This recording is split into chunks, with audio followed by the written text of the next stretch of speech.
¿Aló? Bueno, buenos días a todos y todas.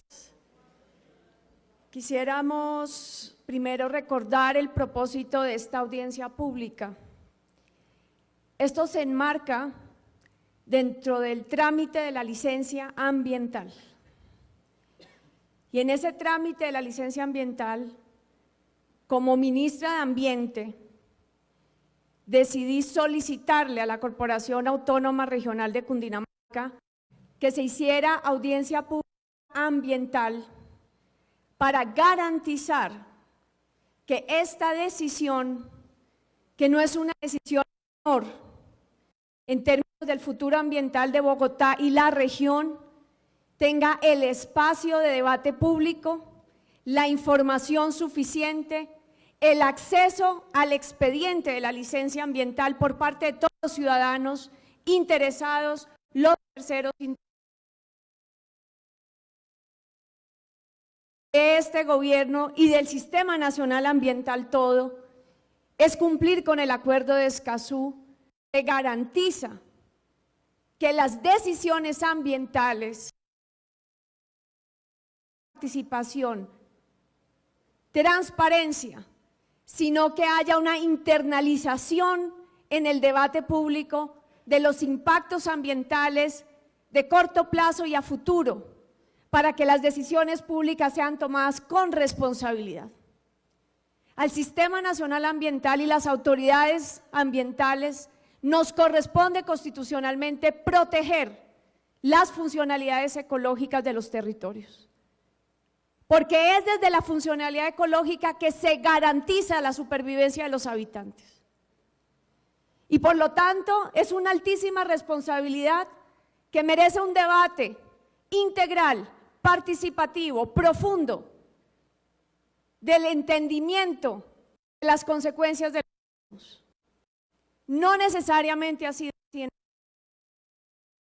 No hemos logrado como Sistema Nacional Ambiental advertirle a la ciudadanía las consecuencias de decisiones de desarrollo. De énfasis, hemos muchas veces sido permisivos. ¿Quién responde por las consecuencias frente a otros derechos que se vulneran? Este es el espacio. También tengo que reconocer que es el Sistema Nacional Ambiental que ha protegido lo que tenemos hoy, pero que tenemos que seguir profundizando esa democratización de las decisiones ambientales. Y por eso, la ratificación y la aprobación del Congreso de la República del Acuerdo de Escazú no es una retórica ni un discurso. Lo vamos a hacer cumplir, porque los defensores ambientales, así sean minoría en muchos casos, así muchas veces estén en contra de decisiones del propio gobierno, hay que defenderles sus derechos a defender el ambiente, porque hoy seguimos siendo el país en donde más asesinatos y amenazas hay contra defensores de la tierra.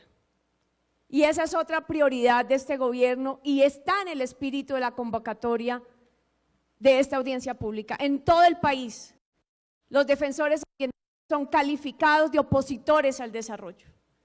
Y ahí empieza una estigmatización y empieza un aislamiento que en muchas regiones, pero aquí en Cundinamarca, cuando se defiende un humedal, cuando se defiende un bosque, cuando se defiende una conectividad, no solo les ha costado la vida, sino también la seguridad de sus familias. En ese contexto, esta audiencia pública ambiental busca poner todos los elementos sobre la mesa que tanto la ciudadanía en general como los defensores ambientales puedan expresarse, porque debemos incorporar esas observaciones, conservar todas y que es un derecho fundamental colectivo, el derecho a un ambiente sano. Y que debemos como autoridades ambientales, como lo está haciendo la corporación en este momento, al hacer esta audiencia, poner sobre la mesa todos esos elementos para una decisión de una licencia ambiental que desafortunadamente es el último trámite frente a un proyecto, pero que debe planificación y en el marco de la decisión de forma integral. No debemos las autoridades ambientales limitar texto lo que se está generando en el territorio. Y ese es el espíritu de este proceso y por la razón por la cual como ministra he convocado esta audiencia pública, que realmente es garantizar el derecho de participación ciudadana en un marco de garantías y en un marco amplio. Esto no está pasando. No funciona. Si alguien puede pasar la diapositiva.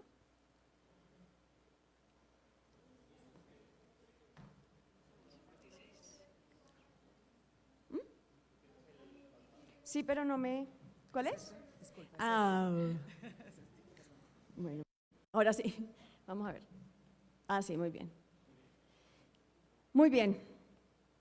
Con esa introducción vamos a poner elementos en esta discusión como articulador y definidor de las políticas ambientales del país y articulador del Sistema Nacional Ambiental, que es el rol del Ministerio de Ambiente, para generarle a la ciudadanía y a la autoridad ambiental elementos que tenga que considerar integralmente en este proceso de licenciamiento. Yo quisiera empezar recordando, porque se pierde en el debate fino del proyecto y sus impactos, qué es la Reserva Thomas van der Hamen y por qué se definió, cuál es el propósito de esa reserva, que es una reserva de impacto regional, es una reserva de carácter regional.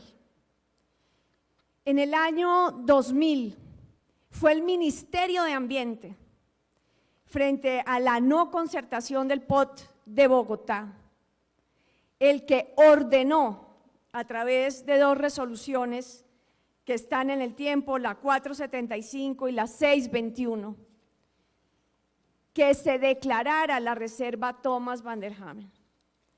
Y se ordenó previo al estudio de un panel de expertos. El mismo Ministerio de Ambiente, ministerio que represento 23 años después, convocó de las más altas calidades. No era un panel de expertos ambientales. Había urbanistas como Rogelio Salmona, estaba el propio Thomas van der Hamen, que ha estudiado como nadie la historia geológica de la sabana de Bogotá, y otros nombres múltiples de personas de la más alta calidad con una visión transdisciplinaria, mirando integralmente la planificación de Bogotá y sobre todo el futuro del borde norte de la ciudad. Y lo que definió el panel de expertos que ratifican sus resoluciones el Ministerio de Ambiente en el año 2000 es que la recuperación y conservación serán objetivos prioritarios de las intervenciones del Estado en la zona norte. Y que había que crear, hay que crear conexión, restauración y protección ambiental que uniese los cerros orientales con el río Bogotá, único punto de toda la sabana de Bogotá donde podemos lograr ese propósito ambiental fundamental para el equilibrio climático de toda la sabana. Y que se ajustara el plan de vías y de infraestructura de la zona norte, ese determinante ambiental. La secretaria ahorita mostró realmente unas gráficas muy interesantes, porque muestran las conectividades que hace el POT. Evidentemente son valiosas, pero no hay otro punto en la sabana de Bogotá que en una franja de 800 metros para recuperar los flujos de la vida interrumpidos por la ciudad, podamos hacer ese balance entre el desarrollo urbanístico y el ambiente. No existe otro punto en la situación de urbanización de Bogotá donde logremos buscar esa conectividad. Y Van der Hamen lo dijo con base en estudios científicos, y yo le propongo a la corporación, si no lo ha hecho, que recupere los estudios base técnicos del panel de expertos que definieron. Es más, el profesor Van der Hamen decía, debe ser la franja 1 kilómetro de ancho para recuperar en una franja verde biodiversa, de flujos de agua y biodiversidad, los ecosistemas endémicos, únicos de la sabana de Bogotá, que se podría constituir en la muestra del bosque tropical en altura, único que tiene este país, casi que toda la región de Sudamérica, en medio de una ciudad. No por capricho, porque la franja de 1 kilómetro es, según los estudios, lo que garantizaría que las especies y la biodiversidad generaran una conexión ecosistémica funcional. ¿Con qué propósito? Estabilizar el clima de la sabana interrumpido por la misma ciudad. Recuperar los flujos de vida y de agua entre los cerros y el río. Garantizar que no extingamos los ecosistemas de la sabana, en donde en 18 años hemos perdido 30.000 hectáreas de suelo agroecológico que debería servir para la comida, para la biodiversidad, y hoy está debajo de bodegas e industrias. Entonces, esta reserva no es un capricho. Esta reserva en tiempos de crisis climática es fundamental, y su recuperación y restauración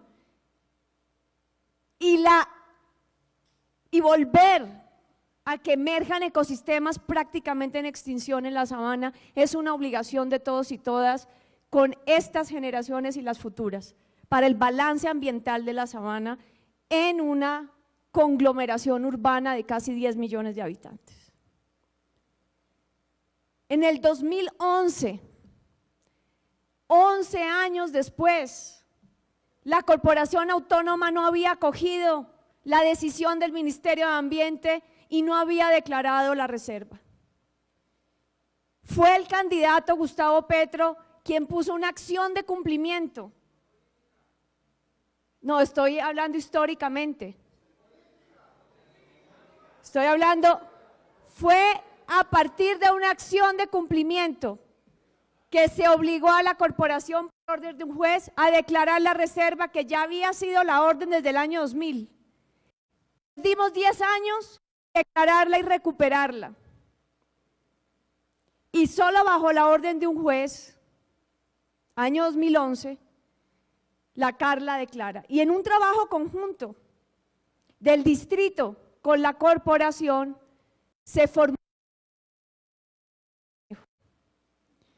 plan de manejo que se expide en el año 2014. Entonces es una reserva con un plan de manejo, con una determinante de superior jerarquía en el plan de ordenamiento territorial, de todos los planes de ordenamiento territorial que vinieron después del año 2011, pero ya estaban las resoluciones desde el año 2000.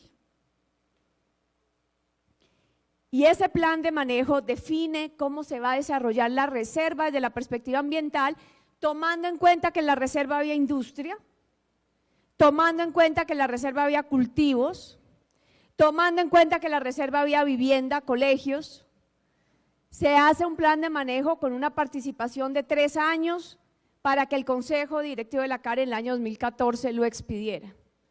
El plan de manejo definía que en 7 años debía salir la industria de la reserva. El plan de manejo definía que en 10 años debían reconvertirse muchos de los sistemas agrícolas y las flores debían salir de la reserva. El plan de manejo definía las zonas de restauración ecológica que debieron empezar inmediatamente. No en los puntos ecosistémicos claves, en unas zonas definidas para garantizar el objetivo de la reserva.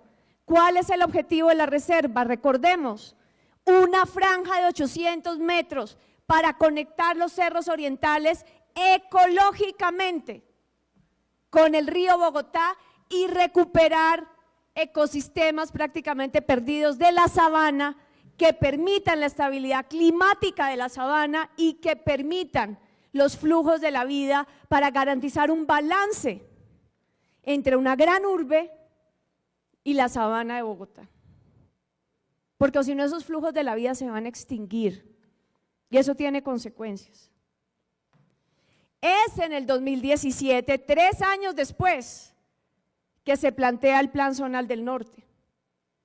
Y es evidente en que los POT siempre definían una zona de expansión de vivienda al norte de Bogotá, inclusive desde el año 2000, en el POT 190, y obviamente que hay unas zonas de expansión urbana que se tienen que planificar, y en el norte siempre hubo una pieza de expansión urbana. Pero ese Plan Zonal del Norte debía cumplir con los determinantes de superior jerarquía ambientales. La capacidad de carga de la urbanización debía contemplar que había una reserva.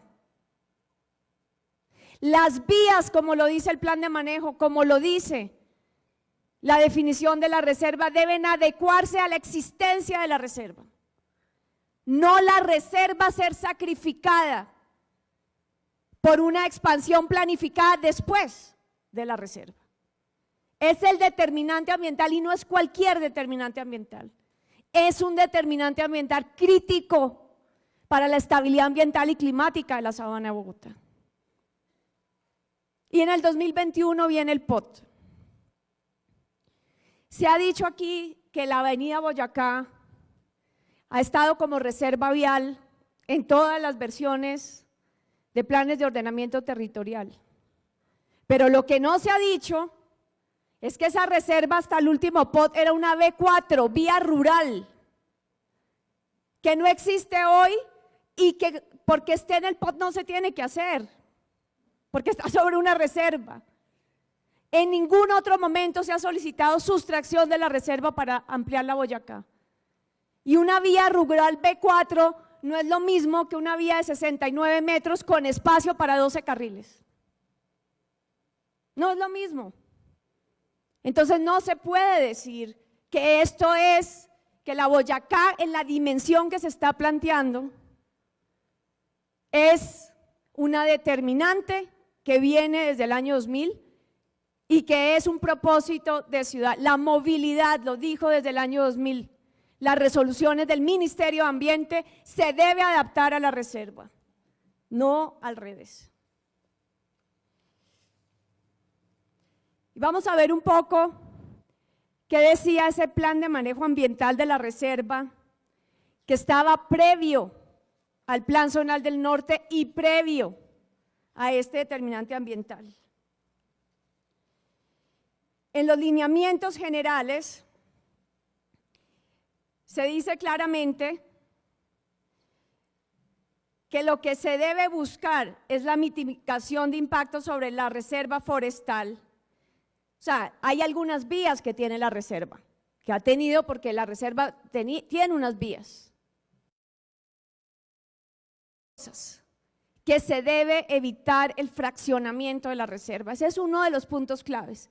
Y que se deben plantear alternativas para evitar la reserva, la fragmentación. Recuerden, la reserva y su plan de manejo está antes de este proyecto. Por lo tanto, el proyecto debe buscar alternativas para evitar la fragmentación. O sea, mejorar la movilidad, que es un objetivo fundamental. Porque es que acá no podemos polarizar la discusión que defender la reserva es ir en contra de la movilidad, porque eso sería absurdo. Claro que hay que mejorar la movilidad del norte de Bogotá, porque es desastrosa hoy, es claro.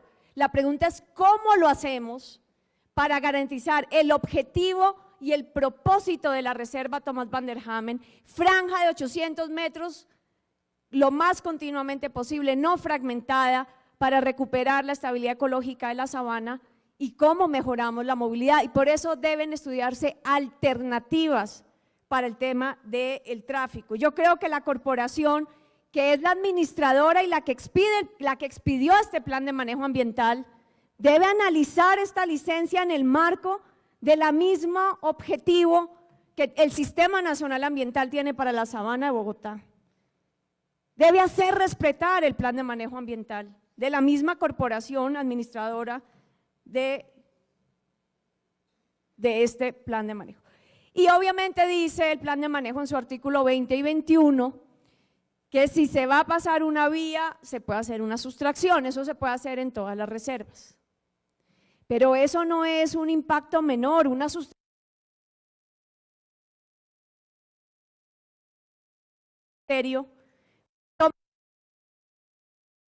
personal. En el país no debemos estar declarando reservas para luego sustraerlas, en lo posible, obviamente a veces hay que hacerlo. Pero esa sustracción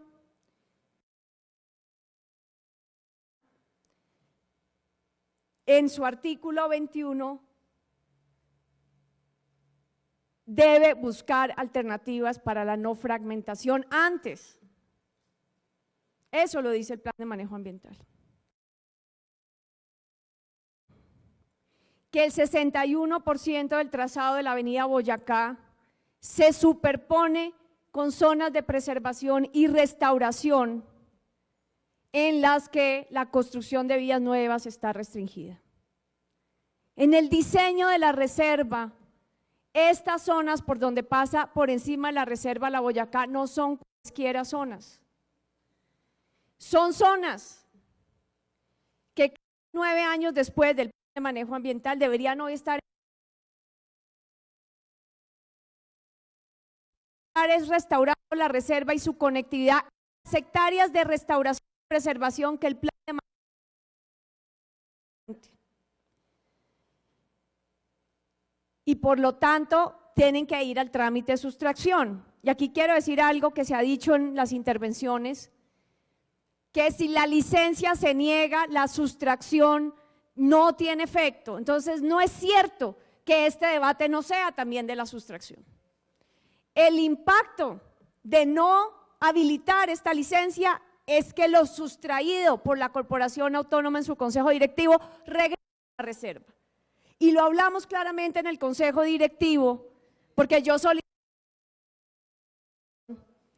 pero dijimos no, una sola audiencia en el estudio de impacto ambiental para la licencia, porque tiene ese efecto y eso hay que decirlo con claridad. Negar sustraídas a la reserva. Solo habilitando la licencia queda en firme la sustracción. O sea que al final se trata, sí implica y tiene los dos debates. Inmiscuidos, es más, la misma normativa dice que son trámites que deben ir paralelos y el uno no queda en firme hasta que el otro quede en firme.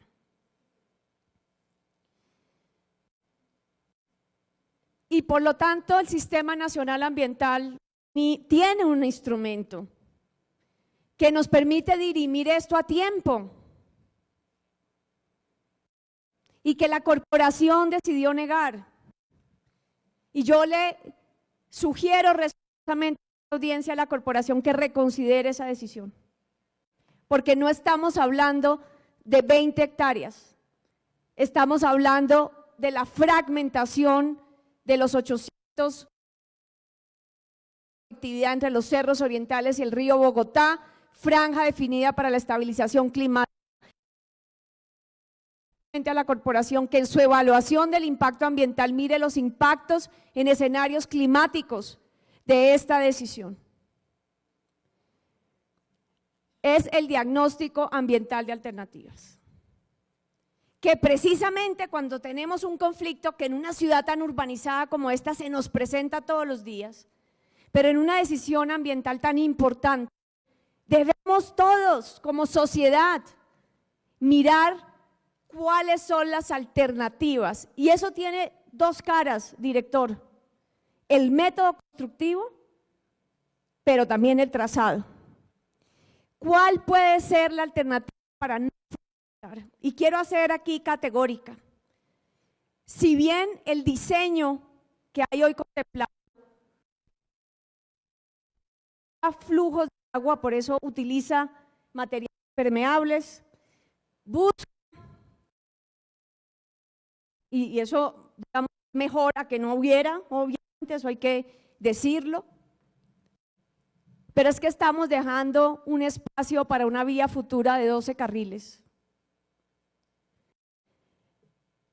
Y los pasos de fauna no reemplazan la conectividad ecológica, de restaurar ecológicamente la conexión entre cerros orientales y río Bogotá.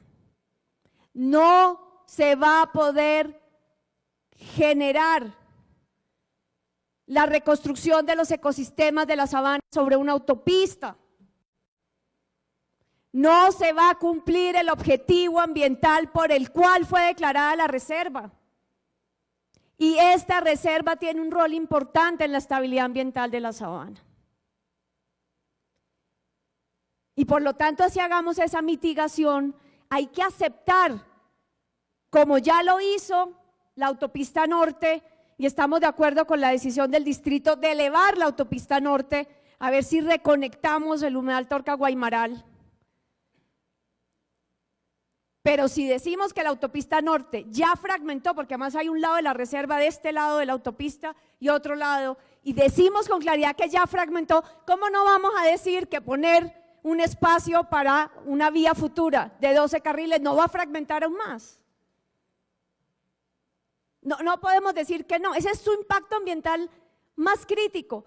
Y no estamos hablando de un gigantesco ecosistema, donde de pronto fragmentar un pedazo en la integridad ecológica mantenga cierta funcionalidad. Estamos hablando de los últimos relictos, de la última posibilidad en esta gran selva de cemento de volver a reconectar ambientalmente los cerros con el río.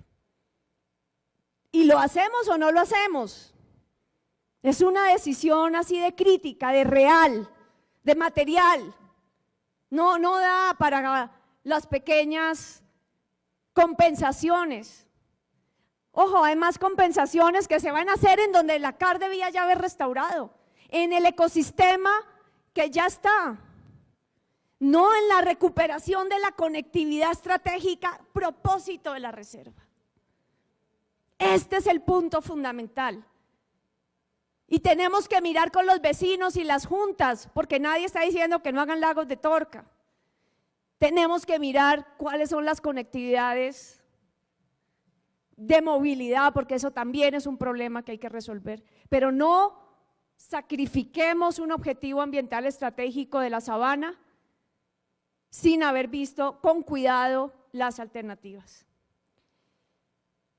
Y entonces, cuando se niega este diagnóstico ambiental de alternativas, la CAR pone un condicionante, le dice al promotor, los lineamientos de infraestructura verde vial son los que tienen que incorporar, que son una forma de mitigación, pero no compensan el impacto de fragmentación definitivo de la reserva.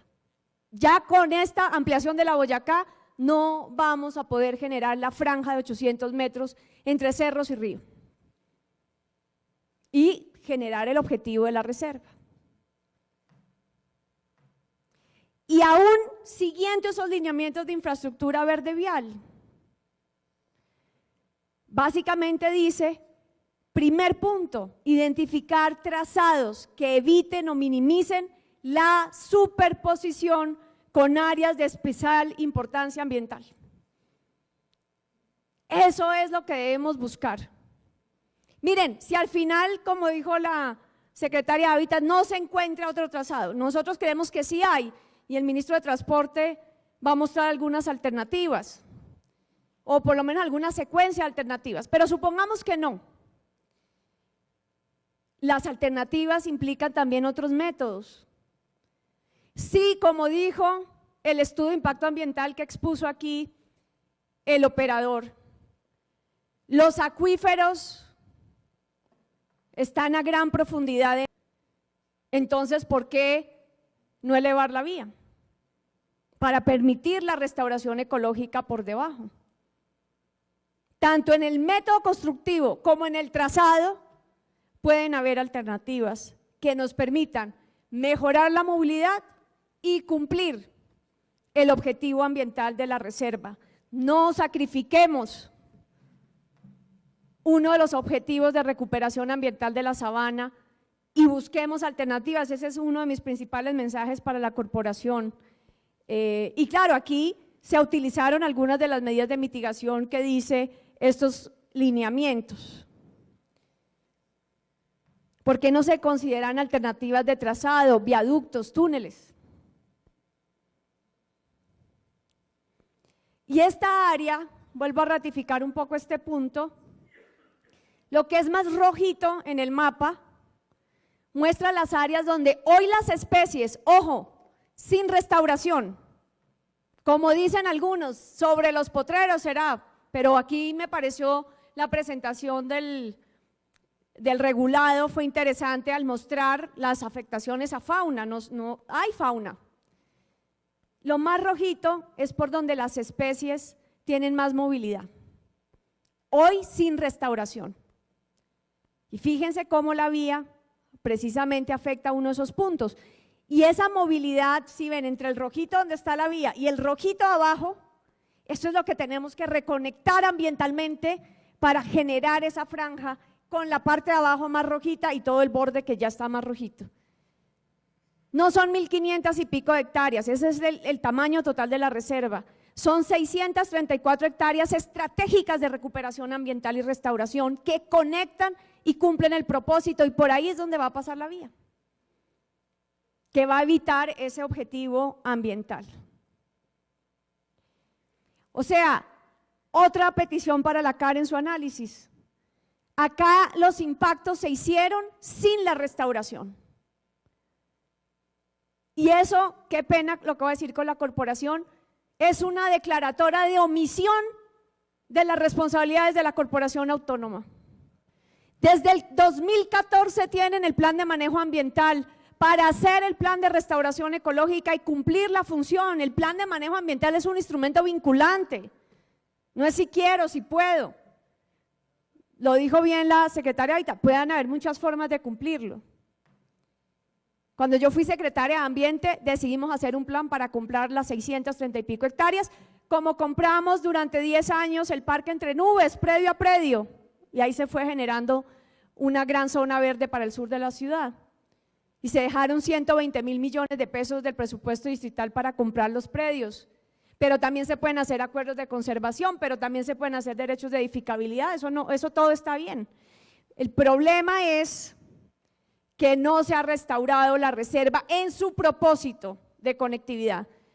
Entonces la CAR debe modelar los impactos del estudio de impacto ambiental de esta vía sobre una reserva restaurada y conectada, no como dicen hoy sobre los, entre comillas, potreros de pasto. Yo les solicito eso para que miremos qué significa pasar la Boyacá. No se ha tomado en cuenta que esos predios son para la preservación y la restauración. Y el diseño de la vía, a pesar que tiene medidas de mitigación, es convencional. Es convencional, lo dicen los mismos estudios. Lo leímos textualmente en el Consejo Directivo de la CAR para el estudio de sustracción. Es construcción convencional, se usa un relleno, pavimento asfáltico, estructuras superficiales para mejorar el suelo porque es arcilloso. Y se ponen unas medidas de mitigación, pasos de fauna, se sustenta la vía en estos pilotes porque es un suelo muy complejo, pero es convencional y va a generar efecto de borde, va a generar endurecimiento, a pesar que pueda infiltrar. Ahí no se puede recuperar la conectividad biológica, no se puede, como está pensado en el propósito de la reserva. Y hoy está el impacto de los 4 carriles, y esto lo dice la descripción del proyecto radicado en la CAR, pero es para dejar el espacio, por eso la vía son 69 metros para 12 carriles. Díganme una vía de 12 carriles con Transmilenios, con buses, con casi que 6 carriles de vehículos particulares, si por ahí va a permitir la conectividad ecológica. Tenemos que ser sinceros y tenemos que ser claros en lo que vamos a hacer. Y nos preocupa, director, que sé que no es exactamente el estudio de impacto ambiental, pero es que esta es una decisión de ciudad. Seguramente los tienen, pero no los hemos encontrado, porque fue lo primero que pedí para esta audiencia. Los estudios detallados de tránsito, que nos hablen de la oferta y demanda y la necesidad de la escala de esta vía. Porque de pronto estamos al revés, no es proveyendo vías para la urbanización que vamos a hacer, sino haciendo un gran espacio vial para permitir la urbanización, y eso es diferente en la planificación. Eso es diferente en la planificación. Y no podemos pensar, además el mismo POT toma una decisión, aquí se debería construir una línea de metro, lo dice el POT. Estamos diciendo también el transporte masivo debe ser por transporte público con alta capacidad. Tanto vía de metro como el Regiotram debe ampliar su capacidad, porque si creemos que nos vamos a conectar vía carro particular, no hay espacio ni vía que aguante. En 20 años vuelve a estar colapsado el tráfico, porque la misma vía genera su demanda. La misma vía le dice a los constructores, puede construir allá. Y entonces, 20 años después, nos tiramos la reserva, generamos un impacto de escala regional y no solucionamos el problema de fondo, que es la planificación urbana a escala regional con límites ambientales. O podemos decidir volvernos una ciudad como Ciudad de México o Sao Paulo y ocupar toda la sabana. Y eso va a tener impacto en la calidad de vida de las generaciones actuales y futuras. Hablábamos ya de esta cuarta línea de metro, está el Regiotram. Ese balance hay que hacerlo con eso y los estudios de tráfico y el ritmo de la urbanización. No es meter 12 carriles y el espacio de 12 carriles y tirarnos la reserva para fomentar una urbanización y conectividad vía transporte privado. Y finalizo con unos puntos también de recomendación para el análisis del estudio de impacto ambiental. Le sugerimos a la CAR respetuosamente que vuelvan a consultar la información base de los criterios que fundamentaron la declaración de la reserva, porque ustedes sí están tomando una decisión, tanto sobre la sustracción como sobre la licencia, aunque el Consejo Directivo ya aprobó la sustracción, pero al final la decisión de la licencia consolida esas decisiones. Se dijo que se hicieron pozos, etcétera, interesante estudio el del regulado, pero sugerimos examinar a más profundidad la recarga superficial generada por infiltración de lluvia y su conexión con el humedal Torca-Guaymaral. O sea, el flujo más somero de agua, entendiendo que estamos sobre suelo arcilloso, eso tiene razón el regulado. Consideramos, después del análisis del Ministerio y sus técnicos, la Dirección de Recurso Hídrico, que la información presentada no es suficiente para determinar los impactos de la vía sobre esos flujos someros y la alteración del nivel freático y su impacto en el humedal Torca-Guaymaral. Sugerimos profundizar estudios de capacidad en campo de infiltración de los suelos y construir un modelo que permita evaluar esos flujos en la conectividad con el humedal. Porque pensamos que hay un riesgo que el terraplén de la vía modifique ese flujo de aguas superficiales. Esto ya es un tema más de detalle del estudio de impacto ambiental. En conclusión, no es una decisión menor, ni se trata solo de los impactos puntuales de un proyecto. El impacto principal es la imposibilidad de generar la franja de 800 metros, propósito de la Reserva Van der Hamen, entre Cerros Orientales y Río Bogotá, con unos impactos, o por lo menos pérdida de capacidad de mitigación de los efectos del cambio climático en la sabana de Bogotá. Se debe resolver la situación de movilidad, pero no generemos alternativas que la van a empeorar a futuro, fomentando un proceso de urbanización adicional que va a llenar los mismos flujos de las escasas vías que tenemos. Es fundamental decir claramente que la compensación ecológica no está compensando el propósito principal de la reserva. Simplemente ayuda a lo que la corporación ya debía hacer, que es mantener los ecosistemas ya críticos con restauración ecológica. Las ya están en juego. Negar la licencia implica que no se sustrae estos predios y que podemos volver al objetivo principal. Reconocemos también